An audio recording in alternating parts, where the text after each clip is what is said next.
Hello. ഇന്ന് നമ്മൾ നോക്കാൻ പോകുന്നത് നമ്മുടെ ഫുജിഷ്ക ERPയുടെ മൊബൈൽ ആപ്പാണ്. നമുക്ക് നമ്മുടെ മെയിൻ വെബിൽ കിട്ടുന്നത് പോലത്തെ തന്നെ സിമിലർ ഫങ്ഷൻസ് ആണ് നമുക്ക് ഈ ഒരു മൊബൈൽ ആപ്പ് വഴി കിട്ടുന്നത്.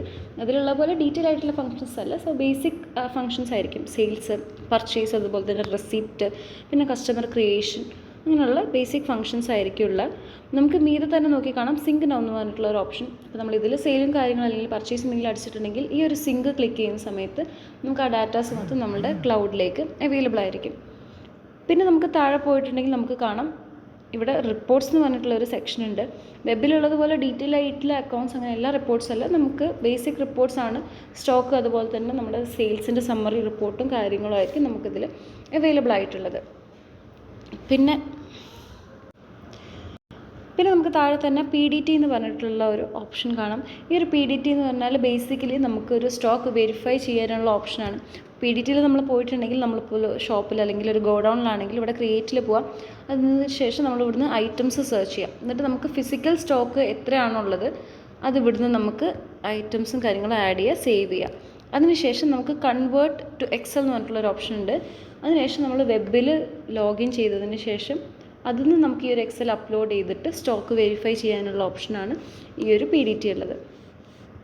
പിന്നെ നമുക്ക് ബാക്കിൽ വന്നിട്ടുണ്ടെങ്കിൽ നമുക്കിവിടെ പ്രൊഡക്ട്സിൻ്റെ ലിസ്റ്റും കാര്യങ്ങളും ഇവിടുന്ന് അവൈലബിൾ ആയിരിക്കും. ഇനി നമുക്ക് പുതിയൊരു പ്രൊഡക്റ്റ് ആഡ് ചെയ്യണമെന്നുണ്ടെങ്കിൽ ആഡ് ന്യൂ എന്ന് പറഞ്ഞിട്ടുള്ള ഓപ്ഷനും അവൈലബിൾ ആണ്. പിന്നെ നമുക്ക് വരുന്നത് നമ്മുടെ കസ്റ്റമർ ക്രിയേഷൻ്റെ ഓപ്ഷനാണ്. നമുക്കിപ്പോൾ ഓൾറെഡി ക്രിയേറ്റ് ചെയ്ത് വെച്ചിട്ടുള്ള കസ്റ്റമേഴ്സ് ഇവിടെ അവൈലബിൾ ആണ്. പുതിയൊരു കസ്റ്റമറിനെ ആഡ് ചെയ്യണമെന്നുണ്ടെങ്കിൽ നിങ്ങൾ ആഡ് ന്യൂ കസ്റ്റമറിൽ പോവുക. നമ്മുടെ ഡീറ്റെയിൽസൊക്കെ ആഡ് ചെയ്തതിന് ശേഷം സബ്മിറ്റ് ചെയ്യാം. ഇനി നമുക്ക് വരുന്നത് നമ്മുടെ സെയിൽസ് അതുപോലെ തന്നെ പർച്ചേസ് ഓപ്ഷൻസ് ആണ്. സെയിൽസിൽ നമ്മൾ ഒരു ന്യൂ സെയിൽ പോവാം. നമുക്ക് ഇതിലിപ്പോൾ ഓൾറെഡി അടിച്ചു വെച്ചിട്ടുള്ളൊരു സെയിൽ ഒരു സാമ്പിൾ എങ്ങനെയാണ് വരുന്നത് എന്നുള്ളതിൻ്റെ PDF ആണിത്. ഇതിൽ നമുക്ക് ഹെഡറും ഫൂട്ടറും ഒക്കെ അപ്ലോഡ് ചെയ്തിട്ട് ഈ ഒരു രീതിയിലായിരിക്കും നമുക്ക് പ്രിൻ്റ് വരിക. പിന്നെ ന്യൂ സെയിലാണെങ്കിൽ നമ്മൾ ഒരു ന്യൂ സെയിൽ ചെയ്യാനാണെങ്കിൽ നമ്മൾ ന്യൂ സെയിൽ ക്ലിക്ക് ചെയ്യാം. അതിനുശേഷം നമുക്കിവിടെ ഇൻവോയ്സ് ടൈപ്പും കാര്യങ്ങളും സെലക്ട് ചെയ്യാനുള്ള ഓപ്ഷൻ, അതുപോലെ തന്നെ കസ്റ്റമറിൻ്റെ നെയിം, പിന്നെ ഐറ്റംസ് ആഡ് ചെയ്യുക.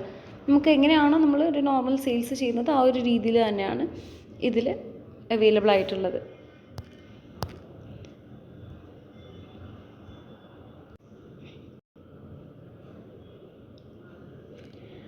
പിന്നെ നമ്മൾ ബാക്കിൽ പോയിട്ടുണ്ടെങ്കിൽ നമുക്കിവിടെ സെയിൽസിൻ്റെ കൊട്ടേഷൻ ഓപ്ഷനാണ്. പുതിയൊരു കൊട്ടേഷൻ അടിക്കാനാണെങ്കിൽ ആഡ് കൊട്ടേഷനിൽ പോവാം. അതിനുശേഷം നമുക്കിവിടെ ഇൻവോയ്സ് നമ്പറും കാര്യങ്ങളും, പിന്നെ ഡേറ്റ് കൊടുക്കുക, എത്ര ഒരു ദിവസം വരെയാണ് ഇവിടെ വാലിഡിറ്റി ഉണ്ടാവുക ഒരു കോട്ടിന്, പിന്നെ കസ്റ്റമറിൻ്റെ നെയിം കാര്യങ്ങളും. പിന്നെ നമുക്ക്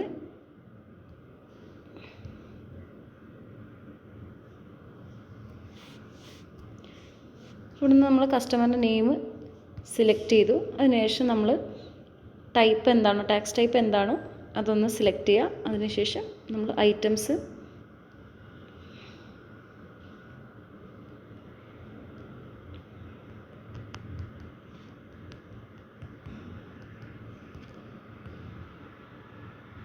അതിനുശേഷം നമ്മൾ ആസ് യൂഷ്വൽ ഐറ്റംസും കാര്യങ്ങളും ഇവിടുന്ന് ആഡ് ചെയ്ത് കൊടുക്കുക. അങ്ങനെയാണ് നമുക്ക് കൊട്ടേഷൻ്റെ ഫംഗ്ഷൻ വരുന്നത്. പിന്നെ നമുക്കിതുപോലെ തന്നെ സെയിൽസ് ഓർഡറിൻ്റെ ഫംഗ്ഷൻ ഉണ്ട്, അതുപോലെ തന്നെ സെയിൽസിൻ്റെ റിട്ടേൺ ഫംഗ്ഷൻ ഉണ്ട്. പിന്നെ നമുക്ക് നമ്മുടെ റെസിപ്റ്റ് അടിക്കാനുള്ള ഓപ്ഷനാണുള്ളത്. ഇവിടെ നമുക്ക് കസ്റ്റമറിനെ കാര്യങ്ങളെയും സെലക്ട് ചെയ്തിട്ട് അതിനുശേഷം ഇവിടുന്ന് റെസിപ്റ്റ് അടിക്കാനുള്ള ഓപ്ഷൻ ഉണ്ട്. അപ്പോൾ ഈ ഒരു ഡ്യൂ റെസിപ്റ്റിൻ്റെ ഫോമിലേക്കായിരിക്കും നിങ്ങൾ പോകുന്നുണ്ടാവുക. ഇതിൽ തന്നെ നമുക്ക് ബാലൻസ് എത്രയാണെന്നുള്ളത് നമുക്ക് മീതെ കാണാൻ പറ്റും ഈ ഒരു കസ്റ്റമറിനുള്ളത്. ഇനി ഇവിടെ പേയ്മെൻറ്റ് ടൈപ്പ് എന്താണോ അത് നമുക്ക് ഇവിടുന്ന് സെലക്ട് ചെയ്യാം.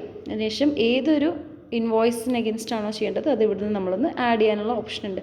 നമുക്കിപ്പോൾ കറൻ്റ്ലി നോക്കുമ്പോൾ കാണാം ഈ ഒരു കസ്റ്റമറിന് 2 ഡ്യൂ ഇൻവോയ്സസ് ആണുള്ളത്. അപ്പോൾ ഇവിടുന്ന് ഏതാണ് നിങ്ങൾക്ക് ആഡ് ചെയ്യാനുള്ളത് അത് ഇവിടുന്ന് ക്ലിക്ക് ചെയ്യാം. ഇവിടെ എത്രയാണ് അവർ പേയ്മെൻറ്റ് ചെയ്തിട്ടുള്ള എമൗണ്ട് എന്നുള്ളത് ഇവിടെ ഒന്ന് ആഡ് ചെയ്യാം. അതിനുശേഷം റൈറ്റ് ഓഫ് എന്തെങ്കിലും ഉണ്ടെങ്കിൽ അത് കൊടുക്കുക, കംപ്ലീറ്റ് ആയി. എന്നിട്ട് ക്രിയേറ്റ് റെസിപ്റ്റ് കൊടുത്തിട്ടുണ്ടെങ്കിൽ ഈ ഒരു റെസിപ്റ്റ് എൻട്രി കംപ്ലീറ്റ് ആവും.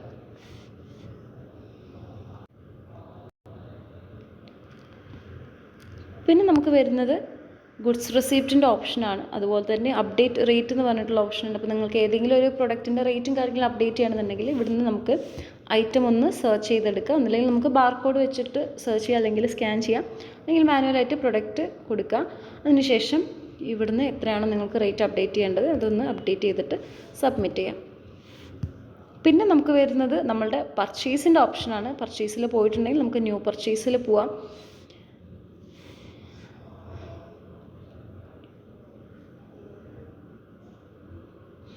അതിനുശേഷം നമുക്കിവിടെ റെഫറൻസ് നമ്പറും കാര്യങ്ങളും പ്രൊവൈഡ് ചെയ്യാം. പിന്നെ നമുക്ക് സപ്ലയറുടെ നെയിം, ഒന്നില്ലെങ്കിൽ സപ്ലയറിനെ നമുക്ക് QR കോഡ് വെച്ചിട്ട് സ്കാൻ ചെയ്യുക, അല്ലെങ്കിൽ മാനുവലായിട്ട് നമ്മൾ കസ്റ്റമറിനെ സപ്ലയറിനെ സെർച്ച് ചെയ്യുക. അതിനുശേഷം നമ്മളിവിടെ സപ്ലയറിൻ്റെ ഇൻവോയ്സ് നമ്പർ എന്താണോ അതൊന്ന് പ്രൊവൈഡ് ചെയ്യുക. ഇനി വാറ്റ് നമ്പർ ഉണ്ടെങ്കിൽ അത് പ്രൊവൈഡ് ചെയ്യാം. അതിനുശേഷം നമ്മൾ ആഡ് ഐറ്റംസിൽ പോയിട്ട് നമ്മൾ ആസ് യൂഷ്വൽ ഒന്നല്ലെങ്കിൽ ബാർകോഡ് വെച്ചിട്ട് നമുക്ക് സെർച്ച് ചെയ്യാം.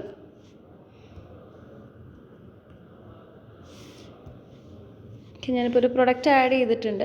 അതിനുശേഷം നമുക്കിത് ഏത് യൂണിറ്റിലാണ് വേണ്ടത് അതൊന്ന് സെലക്ട് ചെയ്യുക, പീസിലാണോ കാർട്ടണിലാണോ എന്നുള്ളത്. അതുപോലെ തന്നെ ഇതിൻ്റെ റേറ്റ് കാര്യങ്ങളും ഇവിടെ പ്രൊവൈഡ് ചെയ്യാനുള്ള ഓപ്ഷൻ ഉണ്ട്.